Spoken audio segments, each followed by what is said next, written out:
Periods के दौरान कितनी मात्रा में क्लॉट्स का आना बिल्कुल नॉर्मल है और कब ये एबनॉर्मल है, और ऐसी कंडीशन में आपको बिना देर करे डॉक्टर से ज़रूर मिलना चाहिए।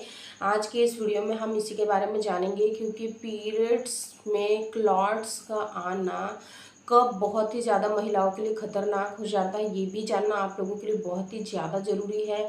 जो महिलाएं बेबी प्लानिंग कर रही है और कंटिन्यूअस प्रयास करने पर भी अगर उनको कंसीव नहीं हो पा रहा है, तो उनको अपने पीरियड्स को समझना भी बहुत ही ज़्यादा ज़रूरी है। तो आज के इस वीडियो में हम लोग पीरियड्स में क्यों क्लॉट्स होते हैं और पीरियड्स का फ्लो कितना होना चाहिए, एक पीरियड साइकिल में आपको कितनी ब्लीडिंग जानी चाहिए, कितना ब्लड लॉस आपका होना चाहिए, ओवरऑल इसके बारे में आज के इस वीडियो में हम जानेंगे। इसलिए आप लोग वीडियो में एंड तक जरूर बने रहिएगा। चलिए आज के इस वीडियो को हम बिना देर करे शुरू करते हैं।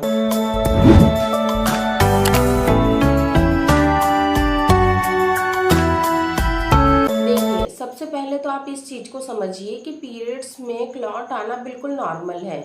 हर महिला को पीरियड के पहले दूसरे 3 हल्के हल्के से क्लॉट्स आते ही है, जो कि बिल्कुल नॉर्मल है। लेकिन हाँ, आपको एक चीज को यहाँ पर जरूर समझना है कि अगर आपको पीरियड आने के पहले दूसरे दिन के अलावा यानी कि तीसरे चौथे दिन भी लगातार क्लॉट्स आ रहे हैं, और ये जो क्लॉट है ना कंटिन्यूअस बढ़ते जा रहे हैं, ना कि कम होते जा रहे हैं ना। क्योंकि वैसे तो जनरली देखा जाता है कि पहले दूसरे दिन में हल्के हल्के क्लॉट आते हैं और तीसरे दिन आते आते तक ब्लीडिंग भी कम हो जाती है और क्लॉट्स नहीं आते हैं। लेकिन अगर आपको लगातार आ रहे हैं, यानी कि नॉर्मली जो नॉर्मल क्लॉट होते हैं वो होते हैं छोटे छोटे, यानी कि अंगूर के दाने के बराबर या फिर चने के दाने के बराबर अगर क्लॉट आते हैं तो ये नॉर्मल है। सभी महिलाओं को आते ही है पीरियड के दौरान क्लॉट। लेकिन वहीं पर अगर आपको बिल्कुल बड़े बड़े गुच्छे के रूप में और बहुत ज़्यादा अखरोट के बराबर अगर आपको यानी कि क्लॉट जा रहे हैं, कंटिन्यूअस जा रहा है, क्लॉट्स जाने के साथ साथ आपको बहुत ही ज़्यादा सीवियर पेन भी हो रहा है, और जो ब्लीडिंग है वो भी बहुत ही डार्क रेड यानी कि ब्राउन कलर के डार्क ब्लैक ब्लैक जैसा आपको क्लॉट जा रहा है, और ब्लड भी बहुत ही ब्लैक जा रहा है, तो ये कहीं ना कहीं आपको इंटरनली ये शो करता है कि या तो आपको फाइब्रॉइड्स की समस्या है या तो फिर आपको एंडोमेट्रियोसिस है। क्योंकि जब महिलाओं को यूट्रस संबंधित कोई समस्या होती है तब जाकर पीरियड में इस तरीके की क्लॉटिंग होती है, वरना अगर इंटरनली कोई भी समस्या नहीं है, यूट्रस बिल्कुल हेल्दी है, तो फिर जो हमारी एंडोमेट्रियम की लाइनिंग है वो सेड आउट होती है और हमें पीरियड आते हैं। और बीच बीच में जो क्लॉट्स आ रहे होते हैं उसके पीछे एक ही रीज़न होता है कि कई बार जब यानी कि जो ब्लीडिंग हो रही है उसमें कुछ ऐसे टिश्यूज वगैरह निकलते हैं, कुछ ऐसे मांस के टुकड़े निकलते हैं, वो जनरली निकलते ही है। क्योंकि जैसे ही एंडोमेट्रियम की लाइनिंग सेड आउट होती है, अगर वो वहाँ पे अच्छे से मेल्ट नहीं होती है तो वो क्लॉट के फॉर्म में बाहर आती है ना। तो अगर आपके साथ भी ऐसा कुछ भी हो रहा है तो आपको एक बार डॉक्टर से ज़रूर मिल लेना चाहिए। इसको आपको लाइटली नहीं लेना चाहिए। अगर बहुत ज़्यादा सीवियर पेन होता है और क्लॉट होता है आता है तो डॉक्टर से आपको ज़रूर मिलना है। अब मैं आप लोगों को यहाँ पर बता दूँ कि आपको कैसे पता चलेगा कि आपके जो पीरियड का फ्लो है वो नॉर्मल है या फिर एबनॉर्मल है। तो देखिए, वैसे तो जो नॉर्मल पीरियड का फ्लो होता है वो 3 से 4 दिन में ओवर हो जाता है। स्टार्टिंग के 2 दिन हेवी फ्लो के साथ ब्लीडिंग होती है महिला को, तीसरे दिन हल्की सी लाइट होती है, और 4th डे आते आते जो ब्लीडिंग है वो पूरी तरीके से ओवर हो जाती है, और जो 5th डे होता है वहाँ आते आते यानी कि टोटली ब्लीडिंग बंद हो जाती है, महिला हेयर वॉश कर लेती है।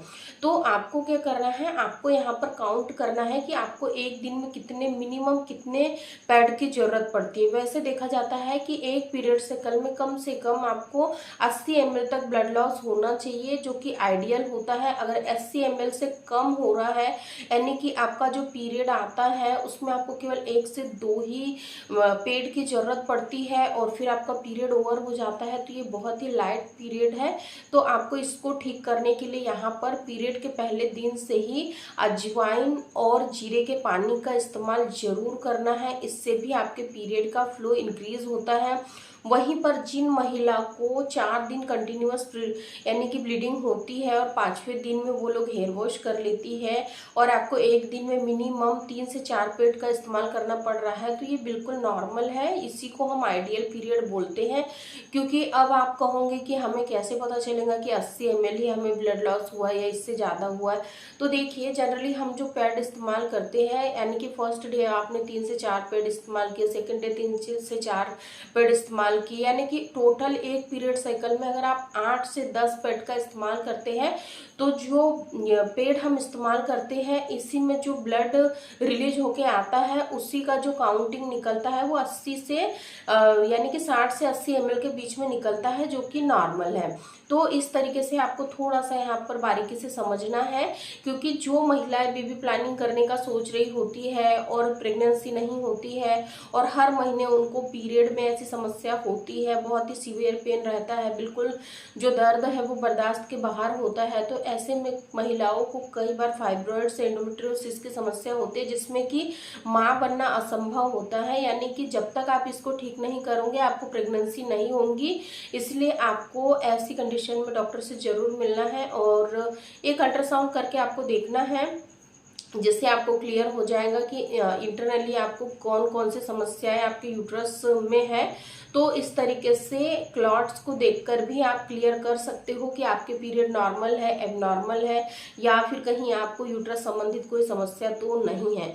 आई रियली होप कि आपको आज की इस वीडियो में क्लियर जरूर हो गया होगा कि महिलाओं को ये जानना कितना ज़्यादा आवश्यक है कि उनके पीरियड्स किस तरीके से है, नॉर्मल या एबनॉर्मल।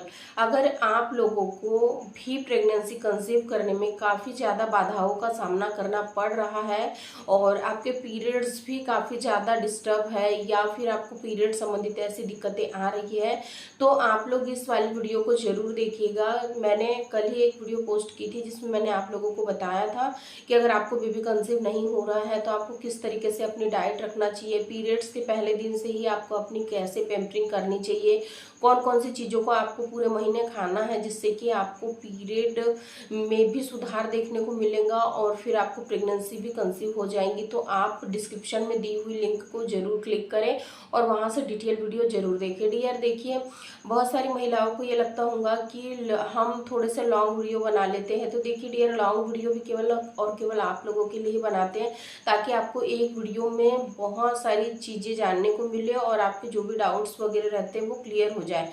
इसीलिए मुझे लगता है कि 7 से 8 मिनट की वीडियो कोई बड़ी वीडियो नहीं है। 7 से 8 मिनट तो व्यक्ति ऐसे ही रील्स स्क्रॉल करते हुए निकाल देता है, तो अगर आपके काम की चीज़ है तो वहाँ क्या आप 8-10 मिनट नहीं दे सकते? दे सकते हैं ना। तो आप वीडियो को अच्छे से देखिए, समझिए और जो भी चीज़ें आपको वीडियो में बताई जाती है उनको फॉलो करिए। अगर आप फॉलो करोगे तो ही आपको बेनिफिट देखने को मिलेगा, वरना वीडियो देखने का आपका कोई भी मतलब नहीं निकलेगा। अगर आप केवल वीडियो देख के ऐसे ही छोड़ दोगे तो फिर आपको कोई भी बेनिफिट नहीं मिलेंगे। धन्यवाद।